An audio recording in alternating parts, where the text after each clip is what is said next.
beautiful. We're reading in A Course in Miracles, Chapter 1, The Meaning of Miracles. We're in Section 4, The Escape from Darkness, and we'll read the first paragraph. The escape from darkness involves 2 stages. First, the recognition that darkness cannot hide. This step usually entails fear. Second, the recognition that there is nothing you want to hide, even if you could. This step brings escape from fear. When you have become willing to hide nothing, you will not only be willing to enter into communion, but will also understand peace and joy. This is so powerful. Wow, I'm going to read that again. When you have become willing to hide nothing, you will not only be willing to enter into communion, but will also understand peace and joy. Wow. So, we're taught in A Course in Miracles that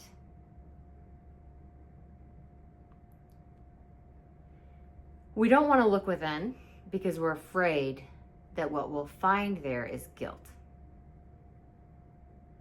But once we really look within and keep looking and keep going past the delusions of ego, what we find is innocence. That's really beautiful.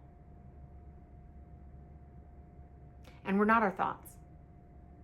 And everybody, every human being who's alive that I've ever met, myself included, has dark, weird, disturbing thoughts sometimes. Jung, the psychoanalyst, called it the collective unconscious. That everybody can tap into some pretty dark feelings. David Hawkins talks about it in his really excellent book called Letting Go. That it's something to actually just laugh at that animalistic side of humanity where you're driving along and you have a moment of road rage where this person cut you off and you really want to run them off the road. Now, of course, you're not going to do that. But his advice on that was to literally just look at that rage, at that temporary, momentary insanity, and laugh at it. Instead of using it to beat yourself over the head with and condemn yourself with.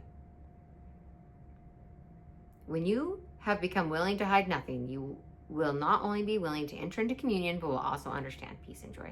No longer condemning yourself, and therefore no longer condemning anyone else. And not using external appearances or temporary thoughts or feelings as justification to be cruel to yourself or others. In paragraph 2, holiness can never be really hidden in darkness, but you can deceive yourself about it. This deception makes you fearful because you realize in your heart it is a deception, and you exert enormous efforts to establish its reality. The miracle sets reality where it belongs. Reality belongs only to spirit, and the miracle acknowledges only truth. It thus dispels illusions about yourself and puts you in communion with yourself and God.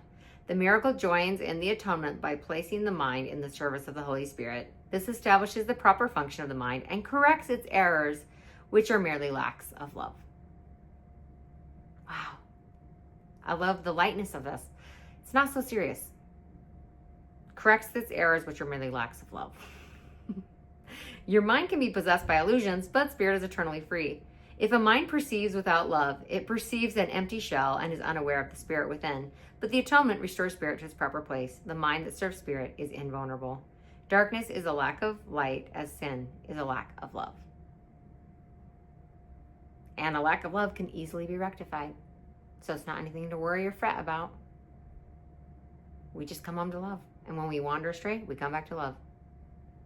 You are still God's perfect son, perfect, whole, and complete, and innocent as God created you. Thanks for being here. You are so beautiful. And when you shine your light, and when you're willing to be the miracle, I love that it says, the mind that serves spirit is invulnerable. Invulnerable.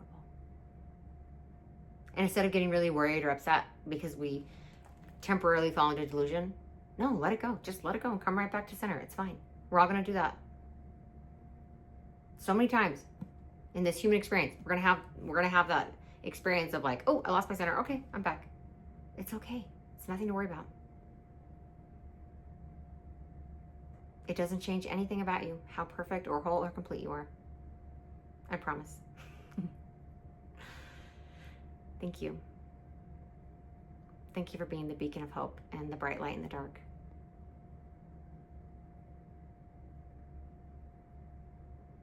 Love you. I'll see you soon.